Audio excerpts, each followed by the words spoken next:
Can Royal. Ngayong gabi nga palang ito ay pupunta kami ng Bacoor para kuhanin ng oil ni Can Royal Philippines. Abay, samahan niyo ako. Let's go! Bumubuo ng Can Royal Philippines at maraming salamat po sa pagsuporta niyo po sa Carmit at syempre po sa akin din po. Hey! Nabibidyan ako! Ayun.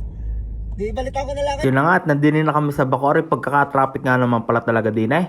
Tapos arin na nga at nagpapasirelok na ang ayon na i-bike na si Eden. Eh baka dumami kami may kasamang babae eh. Ipik daw ang harap at likod. Ang ginawa ko yung binidyohan ko na. Eh syempre para maiwas ang overtime. Kaya ating updated dapat. Pati laging naka-Sherlock. Women. Eh bay, ginawa pa akong videographer ni Carmate. Pero may kukunin pa ako sa plastic. Can Royal. Nakasulat naman po yung nakikita po yung mga pagkakaiba naman po ng mga yung diba yung at yung 5W30 At yun na nga, salamat po Can Royal Philippines. At kami muna ikakain din ay. Ikain na naman. May bulate ata ang batang are eh.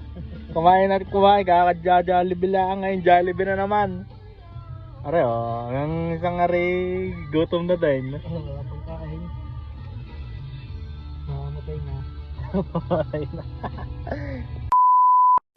hour later. Nagbili ng McDo, tapos napasakay ng babae.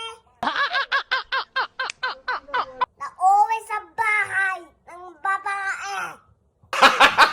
May kasamang babae si Tito RJ at Daddy kagabi? Kida di Adi meron. Si Tito RJ ay wala. Oh? Yan. Sinong sakay ni Daddy sa car? Yung babae. Anong, describe mo nga. Yung nag-lips.